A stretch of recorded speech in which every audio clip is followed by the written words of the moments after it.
everyone, and welcome to episode 10 of Four Guys Talking Sports, the podcast. My name is Luke Lograno. I'm Ryan Hicks. I'm David Acasella. And I'm Lawrence Lograno. Gentlemen, welcome back. Welcome to episode 10. I can't believe we've made it this far. Woo! Pretty impressive. Already at 10, huh? We actually did it. We started a podcast and we've recorded double-digit episodes. It's a Proud of us. milestone. I'm pretty sure we get a cake after this, right? Are you No. making it? Somebody out there's got to bake us a cake. Nana, if you're listening, I want a cake. Luke, if your mom could buy one of those chocolate tiered cakes that we used to get for your birthday, that I could go for. Those cakes were the best. Quick anecdote. Pass. Ryan raves about these cakes. Ryan loves these cakes. Might be one of his favorite desserts. They're from Costco. I just thought that was I'll pass on the cake. The last time I went to Atlantic City, this is going to sound degenerate. I went to a nightclub and got a table, and at the table next to me, which was right next to the stage, was Fran and Rhea from Barstool, the Chicks at the Office podcast. Are you serious? And swear to God, and when their bottles came out, you know how they do the whole show with the lights and the big board, it said, "Congrats on 100 episodes." Now, if Borgata would like to do the same for us for 10 episodes, that is the cake that I like. That is the cake that I like. So, good. How about we I'll promise Borgata right now. We'll get to 100 episodes, and they can do the same for us. How do we All right. get Barstool to So- endorse us? Hold on, wait. I have a quick question. Larry, did you come remotely close to even being able to, almost possibly, talk to them? are you kidding? You could see us in the background of their story. What? Yeah, I didn't talk to them because I am not a fan of Barstool, and while I know who they are, I've heard the names. I wouldn't have been able to pick them out, but yeah, a lot of my friends talk to them. That is so cool. Nah, yeah, you're from Massachusetts. You're weird. You think like that. That's fine. We have a lot to do today. We have our co-host David right here. We've got Coach David Fisdale right here, and we've got our guest this week, Dave Davino, is going to come on the show. He's going to talk some baseball, some football, and some basketball with us. But before we do any of that with Dave, we need to do our predictions. You're right, Dave. David's everywhere. So let's throw up the leaderboard. Let's get that going, and let's see how everyone is doing. So David pulls further ahead in first with 29 points and a record of 17-7. Lawrence is still in second place with 24 points and a record of 11-13. Ryan is right behind him with 22 points and also a record of 11-13. And I'm in last place with 19 points and a record of 9-15. So, David, go ahead. Start us off with your 1-point pick. Man, 17 wins, 29 points. That's a bad ratio. All right, let's get into it. So, number 1 point pick. Well, I guess, 1 point pick. Is going to be Carolina Panthers laying 4.5 at home to the Falcons. Recurring theme of the show. We always pick against the Falcons. I feel like, don't need to go too deep into that. They won last week. They're not going to win again. We're pressed for time. I'm in second place. We're not pressed for time. We're going to be. I've already devoted too much time. That's my 1 point pick. That is my 1 point pick. Book it. Carolina? Yes, Carolina at home. Lock it in. Ryan, go ahead. I figured it out. I figured out how to beat gambling, and it's going to be a theme on this show as well. I went to Google Famous last because words. Google solves all problems. So if my 1 point pick, who since 2010 is 43, 35, and 5, and covering the spread as the away team, is the Baltimore Ravens at -4. Baltimore's 43, 35, and 5 as the away team when covering the spread, and they're going to keep that winning percentage alive this week. They're beating Houston. You understand 35 losses is a lot, right? Yeah, 43 wins is slightly 4. more than that. Just exactly how you'd expect gambling. And what did we say? What did we say last week? All right. What did we say last week? As a gambler, you hope to be somewhere in the 60% range. Can we just take a second that Ryan said he's going to beat gambling and how no one can beat gambling because that's how gambling works? Could you imagine how All many right. people tried to RJ Google- Bell beat gambling. Yeah, but he makes odds. How many people do you think beat gambling that said, you know what, I'm going to Google how to beat gambling? Well, no one that Googled it, but that Jeopardy guy. Think of what that guy's done. Yeah, he won a lot of money from trivia, not from sport. Regardless, okay. He won My millions 1 point betting pick. on sports, but all right, besides the point. Can I- Luke, he was a pro It happens a gambler, lot of- Luke. He is still a He pro was. I gambler. know, that's what I'm saying. He is still a pro gambler. Can I please 1 Right. point? Luke. We shouldn't be talking about Thank it. you. All right. I did this last week. I'm doing it again this week. There's a big spread against the Bengals. I'm upping on it again. My 1 point pick is the Raiders minus 10.5 against Cincinnati. They just got their behinds kicked by the Ravens.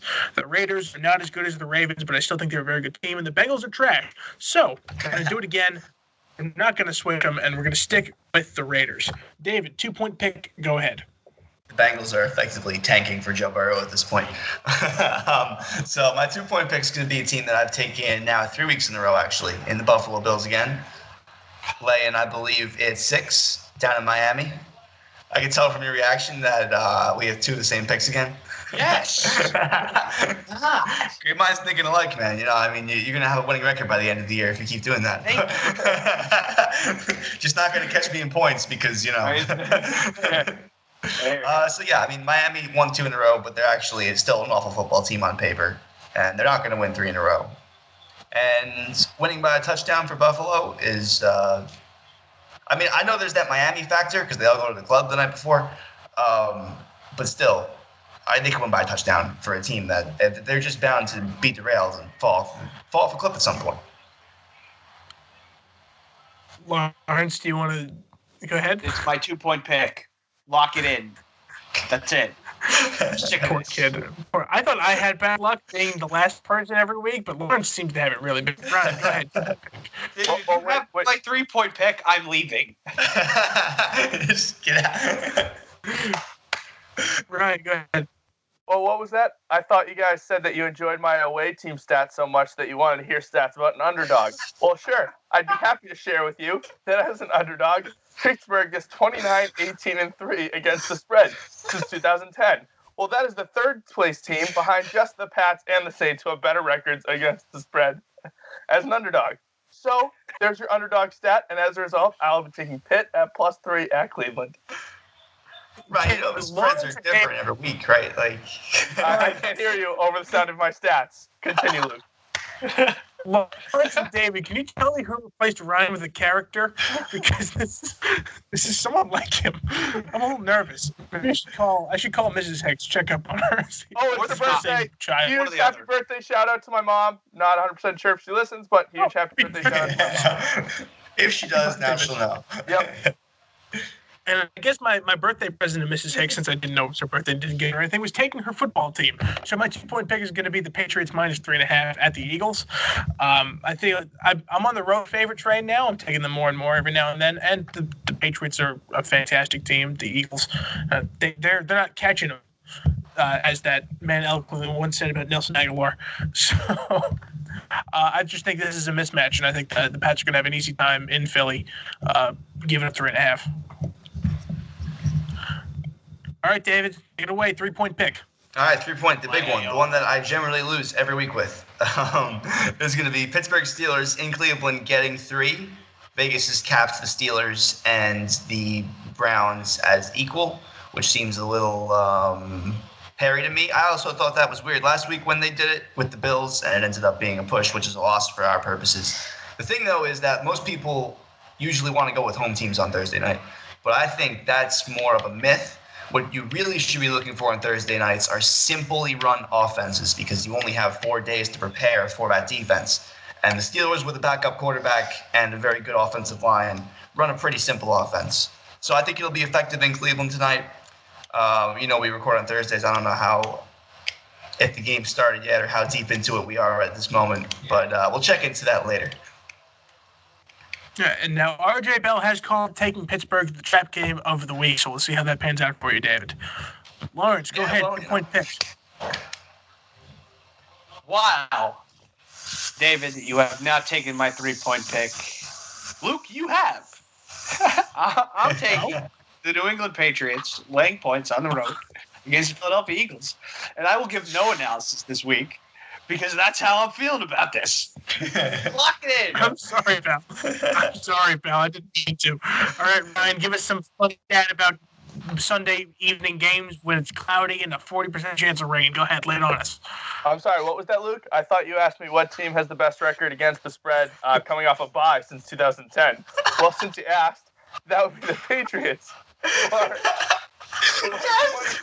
are 21-10 against the spread. Yeah, you have 20. No, I'm sorry. They're 21-10 after a loss. Where did you find this? They're You gotta tell me where you 21-10 found after a this. loss. They were top 5 off a bye, but they were number 1 best team in the league since 2000, covering the spread after a loss. So the Patriots coming off a loss, 21-10. They're gonna make that 22-10. There are your facts for the week, people. 21-10 against the spread after a loss. But I think we're going to open up applications for anyone who wants to join Four Guys Talking Sports because we're kicking off Ryan. That was too much. Hey, man. That was great. If he sweeps the week, what are we going to do, right? If Ryan sweeps the week, what can I... I commend him, too, for trying to switch it up because he's, having some trouble there. Let me tell you right now. If I go 3-0, shut up, Luke. If I go 3-0, I am bringing stats every week because I beat gambling. I've beat it. Ready for this? Ryan, if you sweep this week, I will forfeit my 1-point pick next week. Oh, that's a slippery slope because you guys are competing for that little beard award. Yeah. All right, 3-point pick for Lukester. I didn't bring any stats. I just watch football every week. And I know a mismatch when I see one. Now, not in the first 2 weeks of football, but now I know what a mismatch looks like, and I don't need stats to back it up. 3-point pick, Ravens minus 4.5 at the versus the Texans. Lamar Jackson is Lawrence looking at me funny. Yeah, I don't love it, but go on. No, I was going to say, I like Lamar Jackson. He's coming off one of his best games of his career. The Texans are a good football team, have their fantastic games, have their really, really sloppy games. I think this Ravens team is just going to upend them at home, minus 4.5. So, there we go. I think that'll be a fun game to watch because those are probably the 2 best running quarterbacks in the game right now, Lamar and Deshaun. Luke, do you have them at -4, -4.5? I took them as my 1-point pick, but I thought I had them at -4. You got to win by 5 anyway because pushes are a loss. So, I mean. True, so it doesn't matter. So, you're right. It doesn't matter. All right. You're right. So I'll put it down. I'll put it down for all 4 then. So, all right. Hey, Luke, just so you know, that's a great 3-point pick because I don't know if you knew this or not, but the Ravens are 43, 35, and 5 covering the spread. Gentlemen, now to our interview with Dave Davino. Dave, take it away. And we have our guest of the week, Dave Davino. Welcome to the show. How are you, sir? Doing fantastic. Just glad to be here, boys. What's going on? Dave, we're happy to have you. We're all very excited that you're here. So let's get right into the news. Let's start it off with this week's big story. The Houston Astros are in some hot water after former Houston pitcher Mike Fiers has come out and reported the Astros were electronically stealing signs during the 2017 season.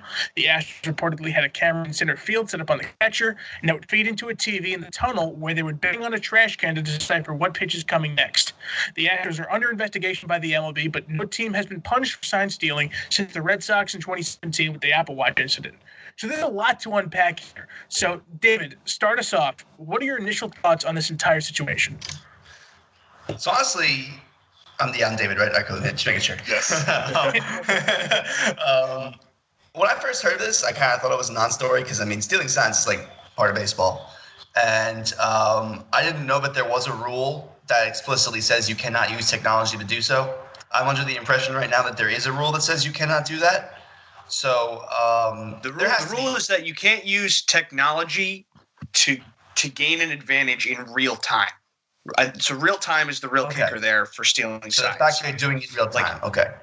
The fact that you're doing it in real time to aid the decisions, that's the rule that they're breaking. Okay, so they are breaking a rule. So there has to be some kind of penalty. Obviously, you can't go back and take away this World Series. I think that it's going to be a year suspension for AJ Hinch and possibly even a half-year suspension for Alex Cora as well, which is kind of sucks for the Red Sox. Well, the difference with Beltran is, though, that he was a player, not a coach. So he's protected by the MLBPA, and those guys are not. So the Players Association and the Players Union will absolutely go nuts if Beltran gets suspended for something he did as a player. You know what I mean? Like, I'm not saying he won't get suspended. I'm just saying it's a lot harder to suspend him. But he very well may be. But then you have to suspend players like Altuve and Bregman and Springer because they were also players in that team, don't you think? And they're still on the team. Right. So if you want to punish the Astros, punish their current players, not the Mets or the Red Sox. You know what I mean?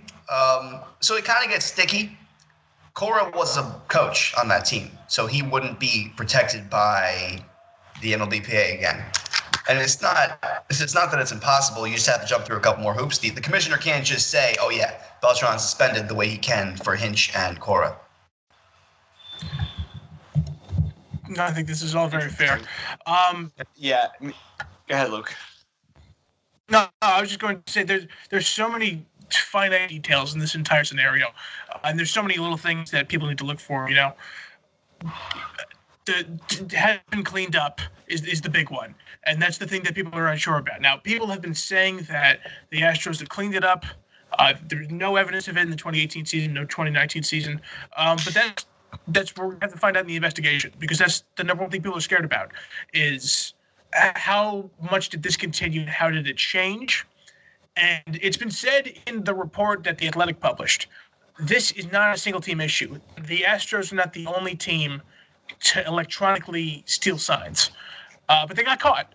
So they need to be punished that way. And it's just a matter of how effectively do we do this without punishing the entire sport and fan base and make sure that money's still coming in while maintaining the integrity of the game.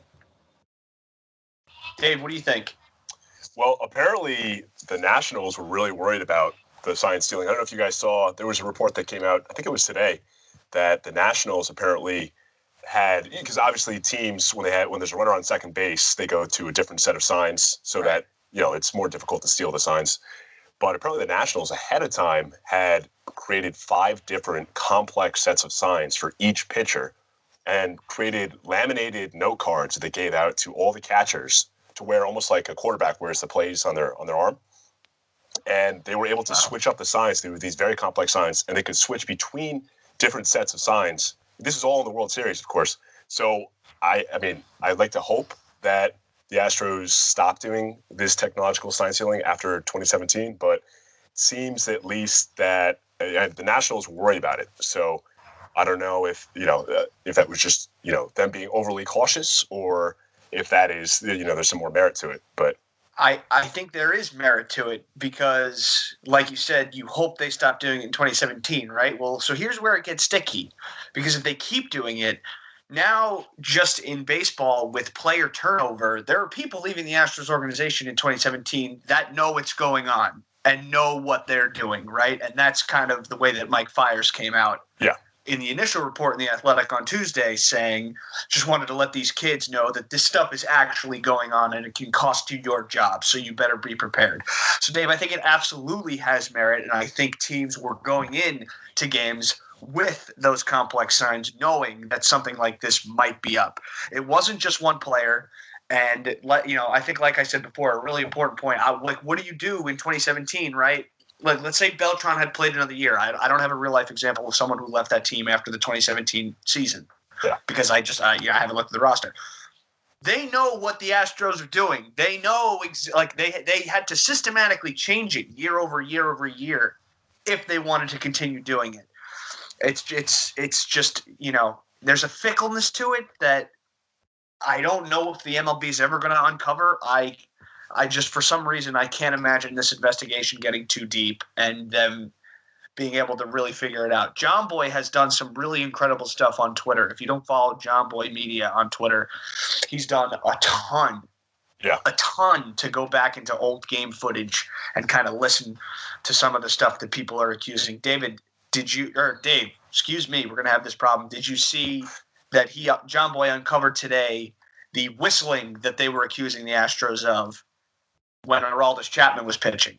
Oh, I didn't see the whistling. I saw his John report Boy on went the back. banging. Yeah.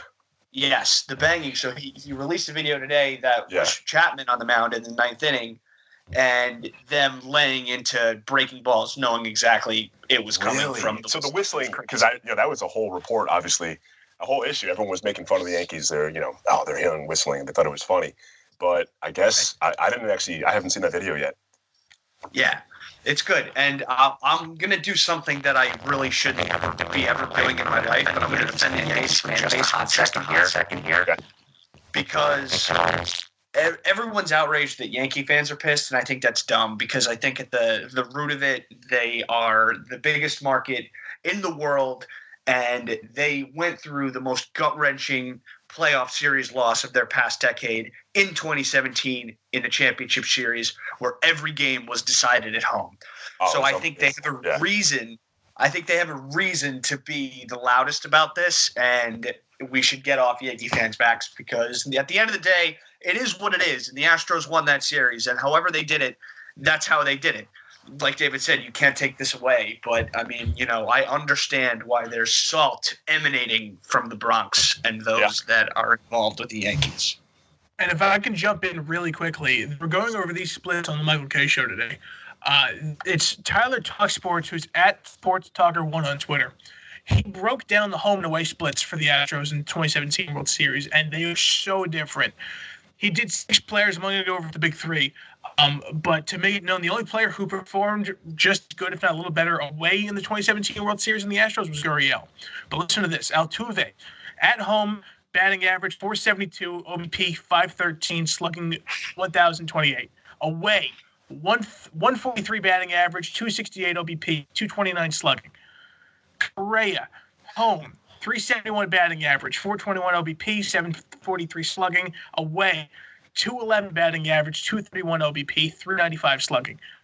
And now Bregman, 273 batting average at home, 342 OBP, 515 slugging, 154 on the road, 175 OBP, and 333 slugging. So these are big differences. Wow. Now, there are players who play a lot better at home than on the road, and that's a fact. There's plenty of players in baseball that do that, but those stats make your eyebrows go up. Agreed. Most certainly. Oh, yeah. So, it'll be interesting to see how this unfolds. I'm sure we'll revisit it on the podcast at some point. I think it's only inevitable. Yeah, there's going to be a lot of work done by the MLB on this one. There's going to be a lot of work done by the MLB on this one. So quickly, while we're on the MLB, let's go really quickly. We have our end of the year awards for the baseball this year. Managers of the year are St. Louis's Mike Shell for the NL and Minnesota's Franco Baldelli for the AL. Your rookies of the year, the Mets Pete Alonso for the AL, and the Astros Jordan Alvarez in the in the AL. Cy Young Awards, Jacob deGrom for the NL and the Mets, Houston's Justin Verlander in the AL. And your MVPs are Cody Bellinger in the NL for the Dodgers and Mike Trout for the Angels in the AL. Lawrence, any big surprises out of these winners for you? No. The one that I was most interested in, though, was National League MVP. I was curious to see if they gave it to Yelich. I figured they would give it to Bellinger, but I was curious to see if they gave it to Yelich. And maybe American League Manager of the Year, honestly. This could just be, bias because I know the most about what Aaron Boone was able to accomplish. And I've read cherry-picked stats from New York media for the last couple days. But the fact that this guy had 35 guys on IL at some point this year, cranked out 100 wins, I mean, that's something, man. It's something. Dave, what do you think about Boone being snubbed? I mean, manager of the year, coach of the year in different sports. I think it's pretty subjective. Obviously, there are some awards like MVP, Cy Young, whatnot. I think those are a little more objective. You look at the stats, but manager of the year, I think, is a little more subjective. So obviously, the Twins are a good story. They were a really good team. Don't get me wrong, but you're right. I mean, Aaron Boone, the Yankees. Obviously, I'm a Yankees fan, so I'm a little biased. But we had. You said the number. I don't even remember how many guys it was that we had that were hurt and all year long. I mean, we were just playing all these replacement players, and Boone was just. I thought he did a great job. We had over 100 wins. We had just an unbelievable team. So I'm not shocked that he didn't win. I would have liked to see him win it. I thought he deserved it, but not shocked, to be honest. I'm not sure I understand this rationale, but I think a major criticism I heard of why Boone didn't win was someone brought up the fact that even with those injuries, the Yankees didn't exactly have replacement players because guys like LeMahieu, those guys turned out to be all-stars. And I'm not sure if that's fair criticism or not because I feel like that should be in your favor. How many guys turned stud on the Yankees this year that you haven't heard of before this season started? It happens every year. It happens but every year. This was a lot, though. This was a lot because they were literally playing I'm players not saying it's that fair you criticism. never heard of. Like, you knew who Clint Frazier was when he was coming up to replace players. You had no idea who Mike Talkin was. Who knew that that Gio Urshela yeah. a competent third baseman. Yeah. I thought this year it was exceptional how many players that they cranked up that you had never heard of before that were just studs. Just studs. Agreed. Luke Voigt and was it Aaron Hicks, when they came onto the scene, were similar scenarios. Right. No one thought that they were going to be good, and here they are, turning into studs. Although Voigt's really fallen off, I think. He didn't even make the playoff roster, right? Injuries? Yeah. I don't think he was hurt playoff time. I think he was hurt in like August, September. I don't know. I could be wrong. I wasn't following it that close at the time. But there you go. Is that Luke Voigt was this stud for the Yankees, right? Then he gets hurt, loses playing time, and they bring up guys, and now they're better than him. Yep. And now Mike Ford.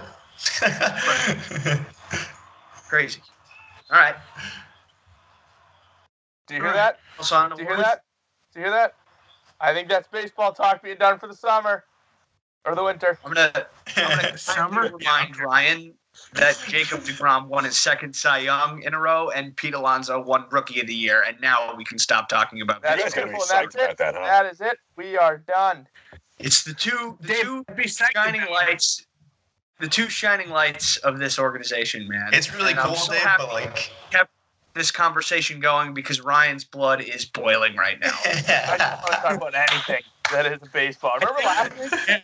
We were I'll like, leave it this on is this. it. We're done. When I saw this report come out, the first thing I thought of was, God, why we have to talk baseball? Like, immediately, I didn't even read the report until later because I saw it pop up. I saw the breaking news, and I was like, awesome. This is gonna. We're gonna have to waste time again talking about the MLB. Oh, Waste. Okay, right. Big Waste story of the week. Okay. Now, we always do predictions on the show for football, but I don't think anybody could have predicted the number of upsets we saw last week.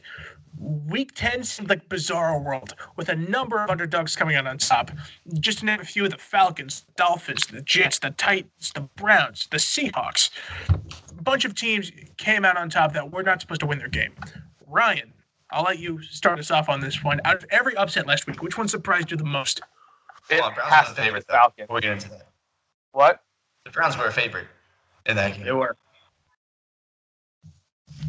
favorites. Yeah, but like, However, it was a 6-2 team against a 2-6 team, so the optics there not great. But Yeah, true. Exactly. The Jets realistically shouldn't have been underdog either. But we're getting off track. That's my point, though. That's right. These are all things I was going to say. Was the Falcons Saints game had to have been what looked on paper to be the most lopsided of all the upsets that ended up going the other way.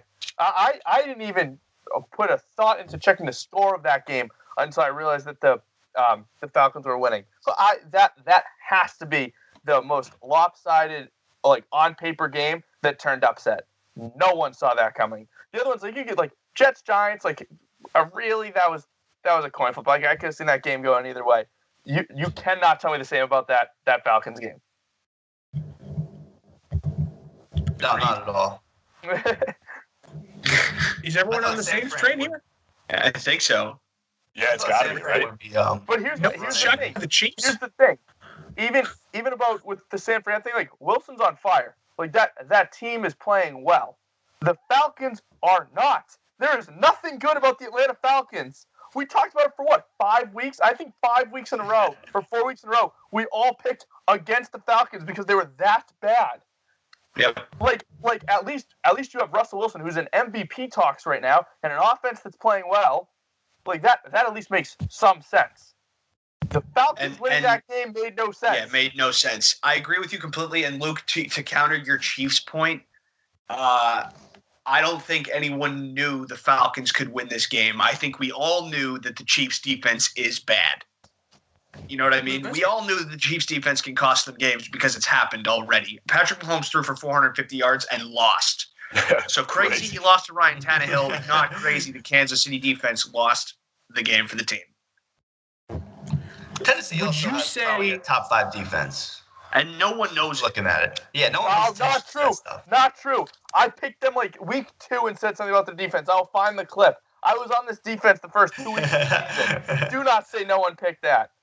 Absolutely No, not. I mean, like, I will. We I will were. find I the mean, clip. just like in general, the NFL media doesn't talk about that shit. Because no one cares about defense in the media. And no one cares about the Titans. It was like, That too.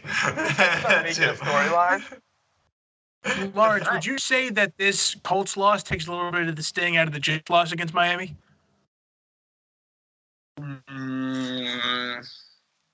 No. It's Hoyer, and I'm kicking myself in the ass for picking them in survival and That losing sucks. week 10. Wow, that's tough. Yeah, not great. But no, I mean, realistically, who would you have picked? The Saints, who would have lost anyway. True. Luke, funny enough, we both had the Saints and the Colts left. Luke was alive too. He lost with the Saints. But in the morning, when he saw that Matt Stafford was out, he texted a group of us and was like, "Is Chicago the pick this week?" And we were like, "What? What? No? Are you kidding? Come on! What? No! We all just like shit on him and talked him out of it." And and we all apologized. He could have potentially won a lot of money in a couple weeks, and not great. But just a funny little. Listen, wasn't the first time I said something that people made fun of me for and later apologized for, and not the last time.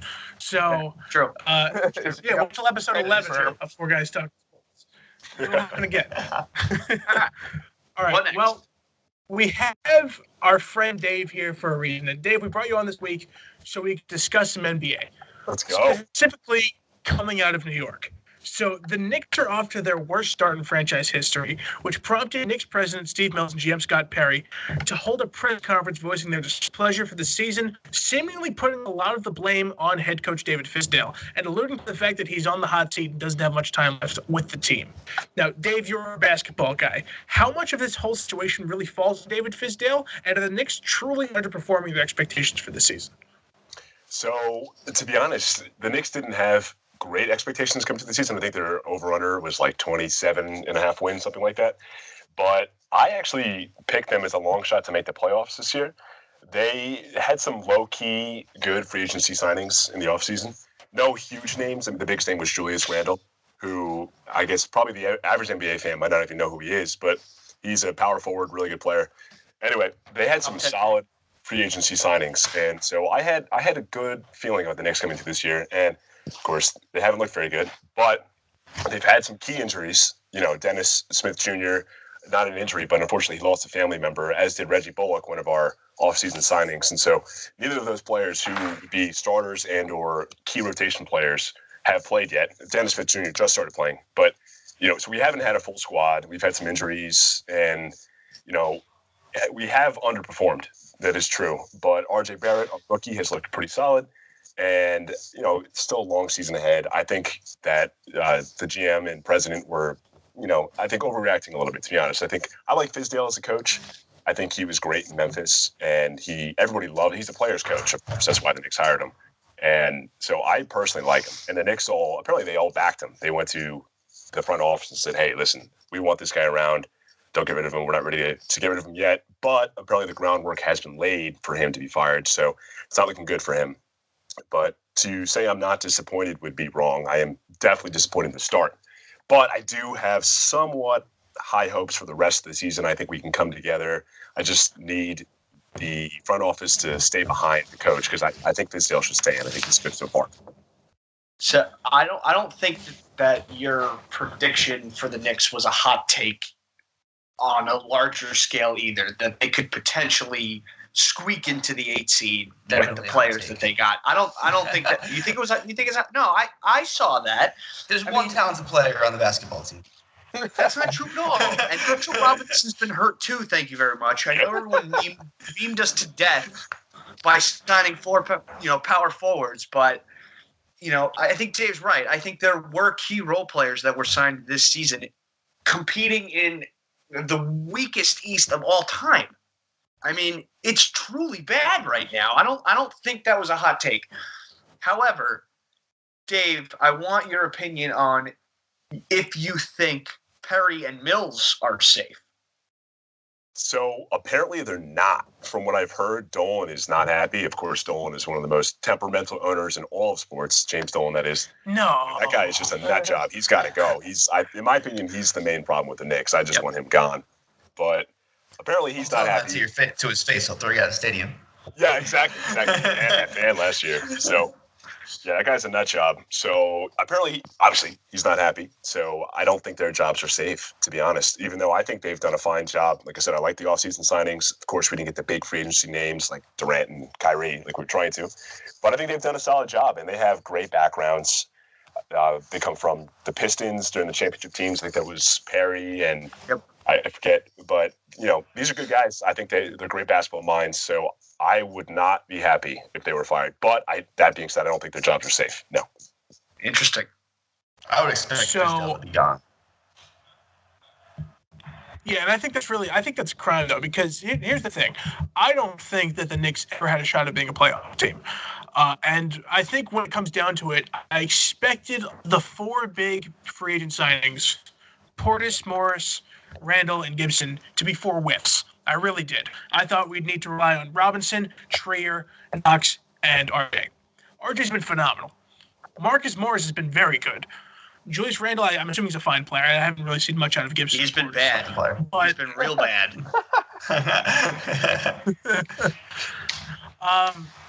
But I think when it comes down to it, we're relying on the young talent here. These kids Knox is what, 21, 22?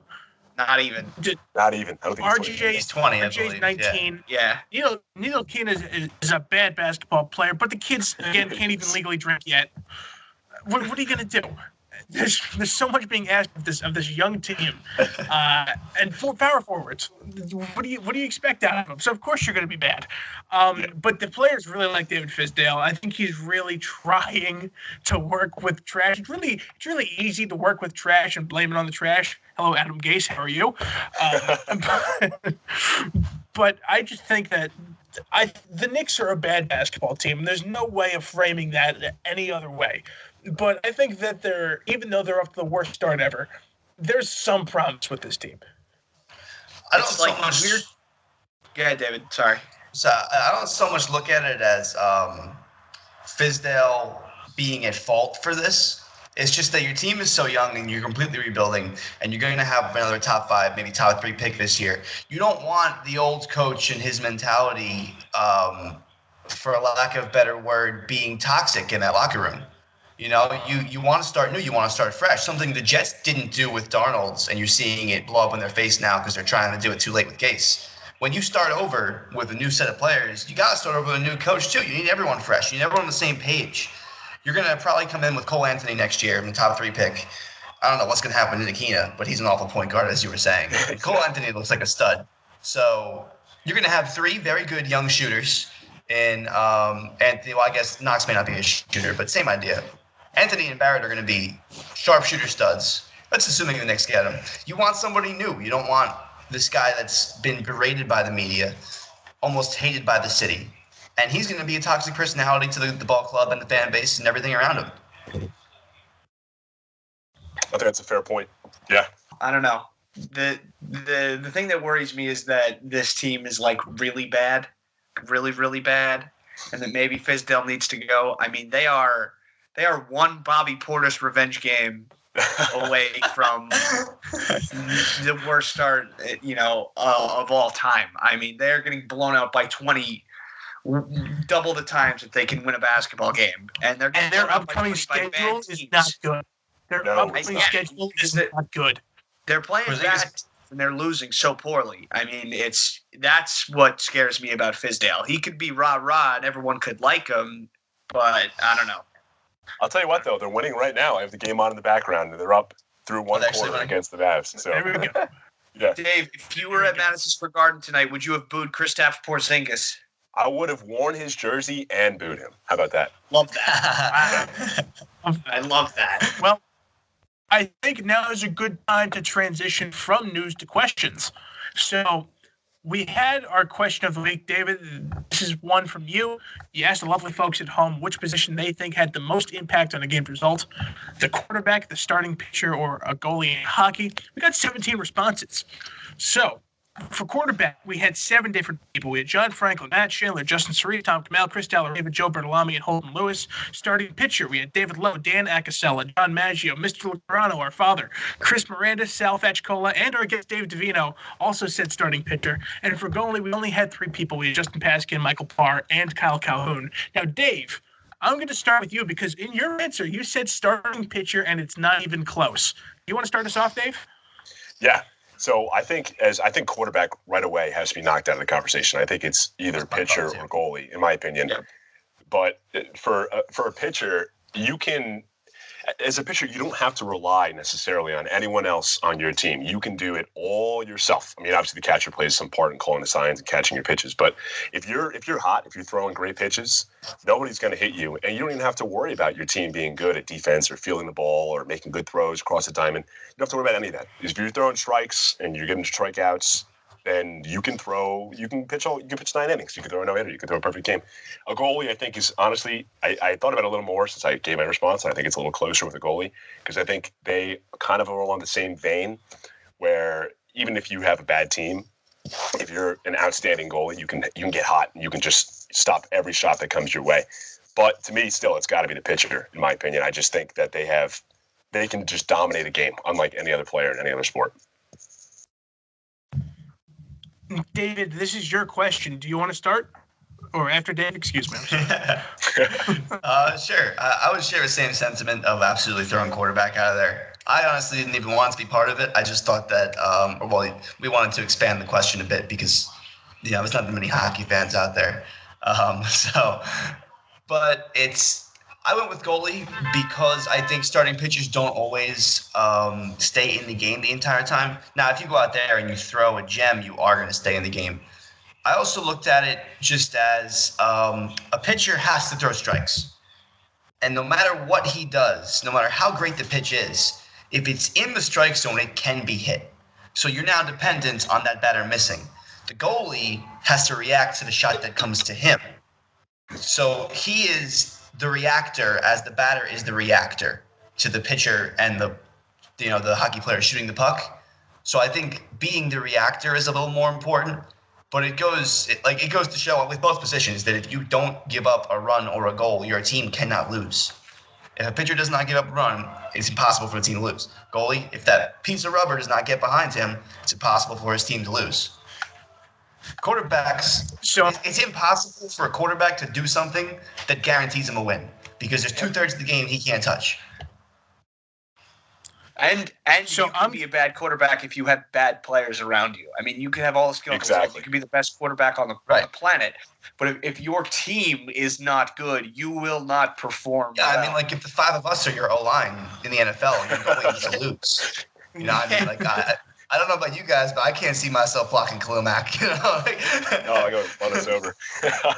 So I'm going to jump in here. And I'm going to preface this by saying this might be the most research I've ever done for anything in the 4 years that we've been doing this show together. So my answer was goalie. And my main critic was Justin Cerise, who went with quarterback. And my original argument was the goalie plays all 60 minutes. It has to be him. To which Justin said his main point against it was, but how much of the time is goalie engaged? So I've done some research. So I cranked some numbers. I did some research. I found, here we go. The average goalie faces 32 shots. The average quarterback throws 35 passes. The average starting pitcher throws 92 pitches. So that all sounds like a lot, right? But let's go and look at the time of the game and how much they're actually interacting with their stuff. So the average time that the quarterback is actually handling the ball, we all know it's 6 minutes, is typically how much a quarterback handles the ball in a football game. That's about 10% of the game. Now, the average number of innings a pitcher goes is about 5.5, And that's about 55 minutes, and that's a little over a quarter of the game. Now, hockey doesn't measure time of attack. There's a lot of reasons for this. One, it's incredibly hard to count just because it's subjective, and two, it's not a good representation of the game because, like I told David, if the defense gives up the puck and you shoot, score, you have 1 goal and 1 second of time of attack, and that's not a good representation.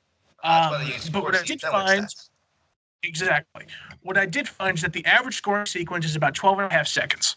So let's multiply the 12 and a half times 32 shots, and that comes out to about 6 minutes and 40 seconds. Let's add a little more time onto that because not every time on attack is a scoring sequence. So let's call it 8 minutes. That's more than 85% of the game that the goalie is engaged and needs to be aware of his surroundings. He's in it for pretty much the entire game. So I think with all those numbers and all that fact-checking that I tried to do, I think it's the goalie just because there's so much that he's responsible for. I agree, Luke. I think it's the goalie, and I think that the biggest thing, and I struggled with this question a lot, but I think the biggest thing that came down to it was if the goalie typically plays the 60 minutes, your pitcher is almost guaranteed to not go a complete game. So I also did some research. Luke, you're not the only one who knows how to use Google. In 1984, 15% of MLB games were complete games. In 1994, that number went down to 8%. In 2004, it went to 3.1%. And in 2014, 2.4% of games were a complete game. Okay, now we can all go on the assumption and say a vast majority of goalies that start games finish games. So immediately off the bat, the goalie has more opportunity to determine the outcome of the game. But not only that, if the average score of an MLB game is going to be higher than the average score of an NHL game, right? So even if your pitcher doesn't perform well in the first inning, you have 8 innings, far more time to remove the pitcher from the game and allow your team to do what it needs to do. Versus in a goalie, if a goal scores in the first 5 seconds, the game can be 1-0. I think we see a lot more close, low-scoring hockey games than we do baseball games. So as a result, the margin of error in a hockey game is going to be far lower than the margin of error in a baseball game, right? So a pitcher can have a first inning, but the team has 8 innings to recover. That isn't the same for hockey, just because of that margin of error and the low scoring. So that is why I went with the starting goalie over the pitcher. It's definitely harder to score in hockey. All right, Lawrence. Lawrence, let's hear it. I on principle, listen, it's really hard following up with my argument after hearing all of this. All right, I get it. I went pitcher. I share the same sentiment as Dave. You can truly control the pace of a game. I think no one has more power on their fingertips than pitchers. And largely what Dave said is true.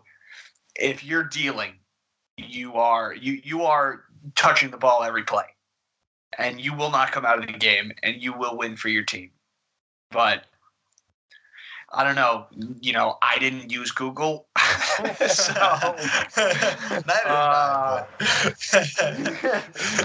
I thought it was the pitcher.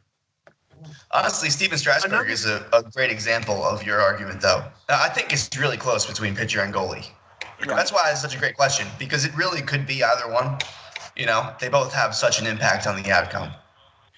Yeah, I think it's silly. Sorry, Luke. I think there are goals in hockey that you can score with it physically being impossible for the goalie to have a chance to save. That is also true. Right. There's also, like I said, though, any pitch you throw could be hit for a home run, no matter what. That's true. But you're the one controlling it. Is I think where I stand on this. Yeah, I'm with you there. Yep. Yeah, I think it's silly to discount any answer here because I think these are the 3 most important positions in sports. Yep. But another thing that I had going for me was a strong run game can win you a playoff game in football. A good hit can win you a good game in baseball. If you have bad goaltending in playoff hockey, you're not winning that game. Are you a bad starting pitcher? You're not going to win that game either, though. I agree. But I also think that's not necessarily true.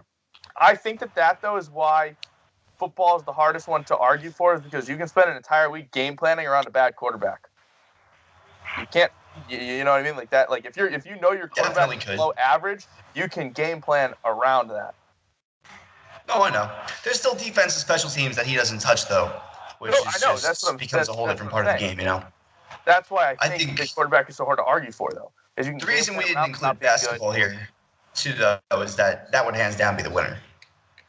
If we had to include a basketball player, I mean, the positionless doesn't matter. That's not the point. Yeah, exactly. That's it. Yeah. Basketball is at a point where every position is kind of LeBron James can play point guard. It's basically just ball handlers and wings, the NBA, from what I've seen. I think I've said this on the show before. I mean, you have guys that are on the wings and take shots, and you have ball handlers. And they're a big men as well, I'd say. I'd say three primary. Yeah, I kind of included wings and big men, but if you want to make it its own subcategory for centers, really, center is kind of its own position. Yeah. But even still, we're You're right. starting to see centers kind of float out of the paint a little more and start to shoot. Like that's becoming part of the center game. Like you can't. The best centers now are starting to adapt that shot. So it even See goes to your Blake point. Griffin's 3-point percentage last year? It was like silly. Yeah, he got really good at shooting. Yeah, that's the game. All right. Dave, you're our guest. Can you do me a favor and ask Lawrence what time is it? Hey, Gary, what time is it? Mailbag, the Gary edition. Let's go. Let's go. Welcome to the mailbag. All right. Do you have a question of the week? Yeah, Lawrence, lay it on us. What do you got? Usually we end with that as a cliffhanger, but sure. Okay, that's fine, because my question of the week was totally going to be, will Dave ever beat me in golf? The answer is always. The answer is never. And I won't give it the week now. We'll leave it at that, and I'll give it at the end of the show. All right. So let's start with our mailbag questions. Now, this one's going to require a little bit of explaining here. So Tom Kamel wants to know what the biggest sports story for each of the big four sports this decade is. So I think the best way to do this is to kind of go around the clock here. So let's assign everyone a sport. So Dave, you're our guest. Start us off. The biggest sport in basketball this past decade. What do you think it is? The biggest story in basketball? Yeah, past decade. Yeah, I would say it's the Cleveland Cavaliers coming back down 3-1 to the Golden State Warriors and winning the NBA Finals, getting Cleveland's first championship in, I forget how many years it was, 60 years. I think that was the number one story. Yeah. I think that's good. But off the top of my head, I was going to go KD to Golden State, but I think I like that better. Yeah. No, that's a good. I was going to pick. All right. say, LeBron to Miami would have been my answer. That squeaks in, right? That was 2010, right? Yeah. That was summer of 2010, so that would squeak in. It's not a bad one either. All right, David, baseball, go ahead. I think this was a no-brainer. It was Chicago Cubs winning the World Series because, it's the Cubs. I don't even think that needs an explanation. So I'm going to go with that. Break 100-year-old streak. Lawrence, hockey, go ahead. I really struggled with this one, and I'm interested to hear what you guys, if you had off-the-cuff thoughts. But what I ended on was the Vegas Golden Knights coming into the NHL and going to the Stanley Cup the first year of their existence. They basically set the blueprint. Well, off the top, first time the NHL's had an expansion draft in over a decade, since 2000. So you have that going for it. Then this team is unbelievable and makes the Stanley Cup in the first year of their existence. Blows every expansion team rookie record out of the water, and basically sets the blueprint for Seattle and any other expansion team to come. Not that they're probably going to expand anymore after 32, but you never know. Crazy world, a lot of smells. I don't know if this falls within the decade, but Brodeur breaking Roy's win record. Yeah. I don't know what year that was in, but that was my first thought for hockey. The only reason my first thought. Sorry, Brian, go ahead. No, you go, Luke, sir. You're good. Okay, I was going to say my first thought was Vegas. And the only thing else I could think of was Washington breaking the postseason streak. That's what I was going to say as well. That's what I had originally. That was my first thought. My first thought was Washington, and I settled on Vegas. So I'm very happy that you said that. Shout out to Matty O for the unbelievable introspective hockey conversation we had before the podcast tonight. He turned my light bulb. So appreciate it, Matt. Thanks. All right. Reasons I don't let people talk before me. They usually take my point and sound smart. So, Luke, that's the last time I let you talk before I go. Larry, the only reason I would counter your point is, while what Vegas did was impressive, the rules were different. So comparing them to other expansion teams is kind of tough because the expansion draft rules were tougher. They had an opportunity and had an option at more players per team. So they're inherently getting a higher quality of player if they have more options. Fair. So that they're inclined to do better than other teams in the past. Now, with that being said, it is still an unbelievable storyline, but with the comparison to other expansion teams is where you start to lose me, because they were set up to be more successful, and they were. They totally should not have won 3 playoff series. Nope. That is the story. Yeah, I'm just saying the only thing that I think the reason Washington is ahead of it for me is because they did have it easier than other expansion teams. Ryan, I see your point, and I think that's a very valid point as well. But with that said, I think we saw players that should not have been good be good, like William Carlson, who played third line in Columbus. We had Alex Tuck, who was in Iowa when he came out of Minnesota. Riley Smith was traded to Vegas so they would take Jonathan Marchessault, and that is their top line. Right. So that's what I was going to bring up, was the fact that even though they had the option, I mean, all the deals they pulled on deadline day, they literally traded the Florida Panthers for their top line today. I mean, those guys are still on their top line. So who in God's name were the Panthers trying to protect? Seriously. Can you tell me? Was it Barkov? I can't couldn't have been, right? No, it wouldn't have. Barkov would have been. Went too far off topic. Ryan still has to do football. Ryan, can you give us the biggest football story of the decade? I can. So, while it doesn't matter, they were going to win the game anyways, and they put up more points in the second half with overly inflated footballs because it doesn't matter. They smacked the Colts around. Deflategate had to have been the biggest story of the 2010s. Over 28-3? Wow, Ryan. I think so. Just the length of time and the media attention that it got, it had to. It carried over for how long? Months, years. It had to have been the biggest story. Yeah, it was suspension. Yeah, it was. See, I mean, we have this Astros thing going on. As a Colts fan, I was not nearly as outraged as people are about this Astros thing. Maybe it's because we would have lost the game anyway. Yeah. But then they won the Super Bowl. I don't know. I said, yeah. I just want to throw it in there. All right. Now, with that being said, I am interjecting my own parts of the rule here, because the Michael Vick dogfighting situation was the biggest storyline that I think that I could remember in the last 20 years.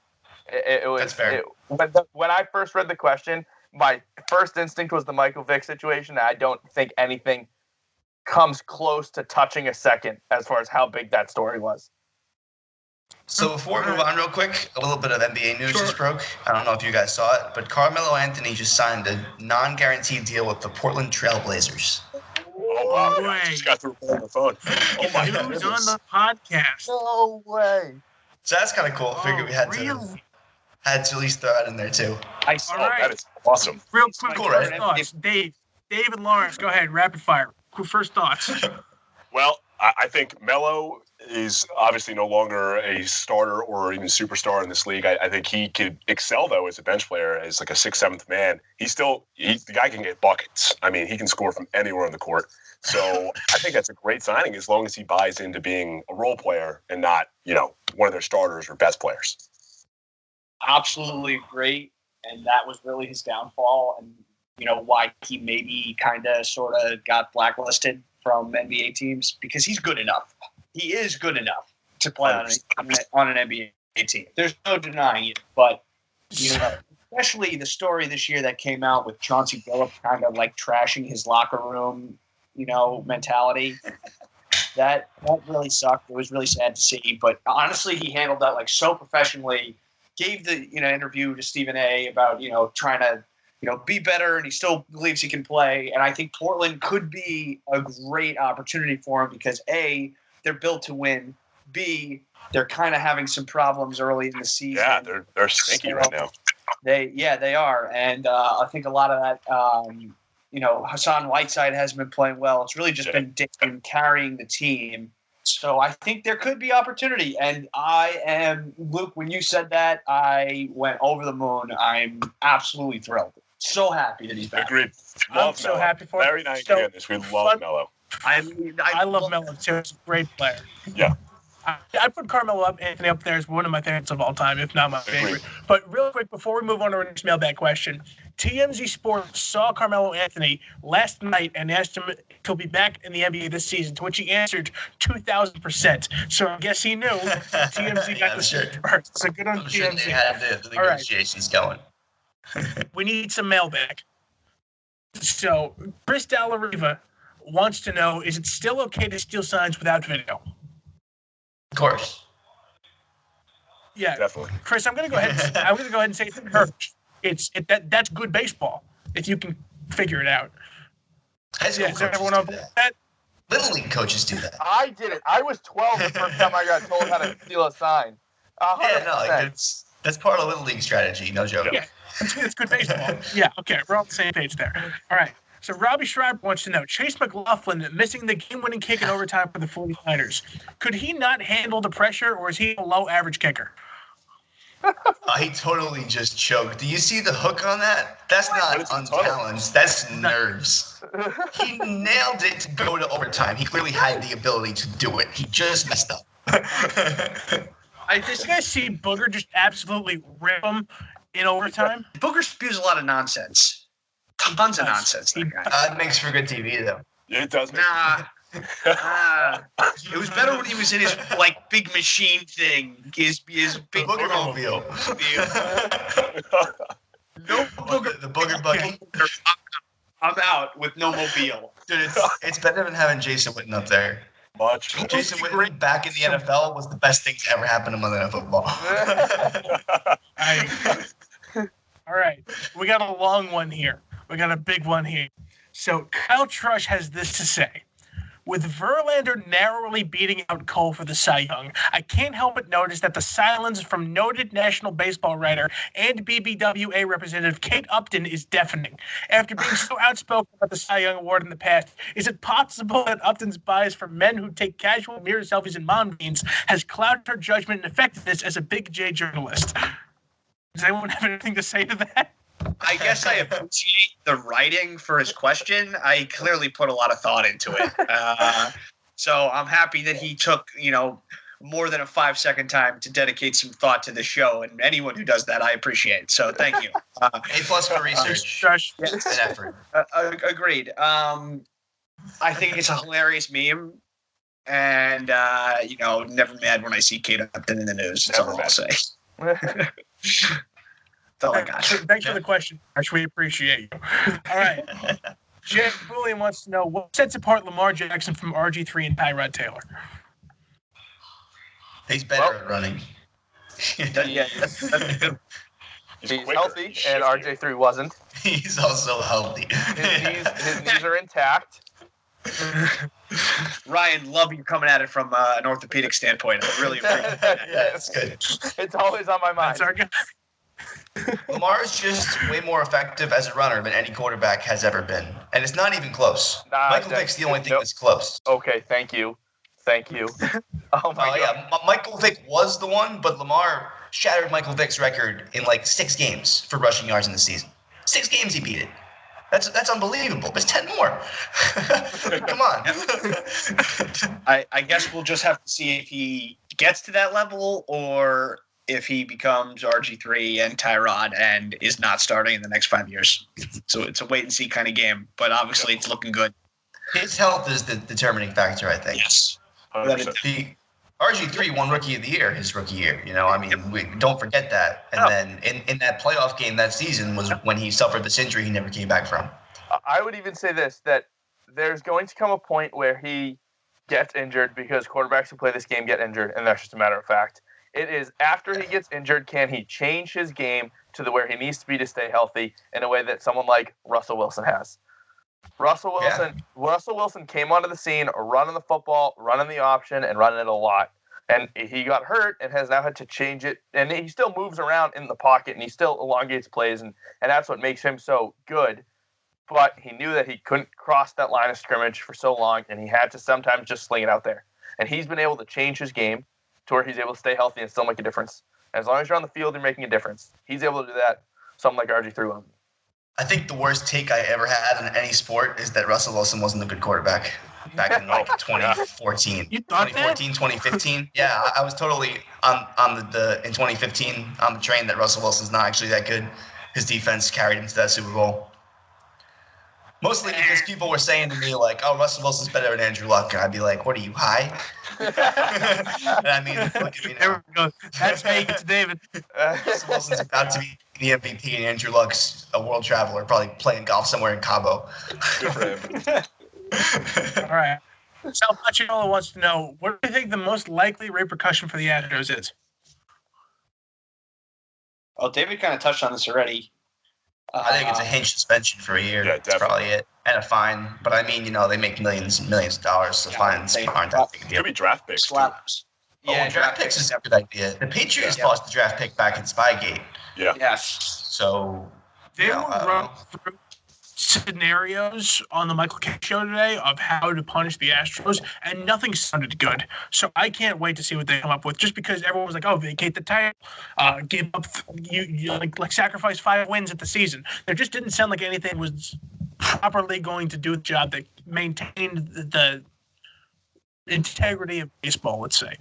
Vacating titles are so stupid because the memory is there, the ring is there. Yeah, take the banner down. Who cares? Everyone remembers that happening, and all that matters is that moment when you won. Honestly, as a fan, as a player, as a city. Well, that was like when they took the Heisman Trophy away from Reggie Bush, and everyone still calls him Heisman Trophy winner Reggie Bush. Like, it makes no difference. Because he did win a Heisman. He may have had to have given it back, but like, if someone says, "Hey, what do you think about Reggie Bush as a college athlete?" they would probably say, "Oh, didn't he win the Heisman?" And you would say, "Yes," and that would be the end of it. Yeah. Real quick before our next mailbag question, I want to make it known that I bet the live under on the Lightning at 7.5 goals, and at the end of the second period, I lost. The Lightning are up 8-1 on the Rangers at the end of 2. Oh my gosh. So that $5, I really didn't think I really thought I was getting back. But silly me. 8-2. 8-1. The light. Oh, it's 8-2 now? Or is it? Why didn't you take the Oh, over? did you say man? 1? If it makes you feel any better, Luke, I have Kucherov on my 'Cause it bench was for 4 fantasy. What? I left Kucherov on my bench in fantasy. If it makes you feel any That's better. not great. Because Dave, when the team's up 4-1, do you really think they're going to get to 8? Nah, you think they pull the starters and just cruise, but Yeah, Hockey around don't this do team, I that. think. You don't pull Silly. stars in hockey. You got 4 The stars, money's they don't gone. play, It's you know not what I coming mean? back. Let's move on. The money's not coming back. All right, Chris Miranda wants to know, what are our thoughts on the Jets sticking with Adam Gase? Oh, I think it's a Lawrence, I'll terrible default to you. decision. It's going to happen. I think it's a terrible decision, but I understand that you don't want Sam Darnold to learn his third system in 3 years. So, listen, we have 8 games left. Or not 7 games left? 7 games left? I don't know. If he can win 4 in the second half of the season and this team finishes 5-11, I mean, screw it. Give him 1 more, but that's it. That's it. If he's bad, that's it. And I think the entire decision has to do with Sam Darnold, which really makes me upset because, I'm losing more and more life, hope, spirit, all the above when it comes to watching and supporting this team. It's been really, really brutal, especially if I have to sit through this again next year. I mean, this is the most miserable I've ever been as a Jet fan. If I have to do this again, All 3 years? Wait, I will say, there was a point last year where it was probably midway through the third quarter of a Jets game, and Luke stood up and shut the TV off and said, "That's it. I'm no longer a Jets fan for the rest of the season." And I got to watch every Patriots game on the big TV from that moment forward. He didn't even put up a fight anymore. He didn't have a Jets one the rest of the year on the big TV. It was awesome. And He went to his room, shut his door, and I didn't see him for the rest of the night. He came out after the night game was over. It was unbelievable. this is life, man. Lawrence, I'm your sitting there point- typing away doing work. He gets up, slowly walks over to the TV, looks at me and goes, "I'm not a Jets fan for the rest of these year," and went to bed. Gone. That was it. Laura, your point that this is the most miserable you've ever been as a Jet fan, don't forget the Bryce Petty days, man. Don't forget those. I know, but we were all clamoring for Bryce Petty to be quarterback. Now we're way off topic. We were clamoring for Bryce Petty to be quarterback because our quarterback was so bad, and we literally needed anything else. Anything else. And then Petty got to play 7 games, and he was trash. Yeah, right. And that's it. Experiment over. It was a 5th-round pick. I mean, I am miserable right now, Luke. Miserable. I'm not? Okay. You're right. We're moving way off topic. All right. Luke's not miserable. Last part of Mailbag, it's the judge's trivia question of the week. Ooh. Matt Schindler, the judge himself, has come in with the trivia question. Are you ready, boys? There are 9 teams in the Big 4 sports that don't end in S. Name them all. Red I Sox. had a historical quiz on this once. Yeah. The Wait, two Ryan, songs what'd you like say? baseball. 5 of them are basketball. Red Sox, White Sox. The Jazz, Yeah, 2. the Magic, Yep. Jazz. Yep. The Heat, the the Heat, Thunder. Correct. Thunder, Yep. the Wild, Minnesota Wild. Yes. Yep. What are we at? 7, Lightning. 6? The You're Tampa Bay seven. Lightning. Yes, that's 8. That's 8. One It's more. just a basketball team. It's probably in the West because I'm not thinking of them. I'm going to let you spin a little bit before I give you a hint. Yeah, no, well, it'll happen. I can't do this. What? God. All right. I'll give you a hint. It's not basketball. It's Well, not, it's not basketball. Oh, Not basketball. Well, the one you're missing is not basketball. huh. It's probably hockey then.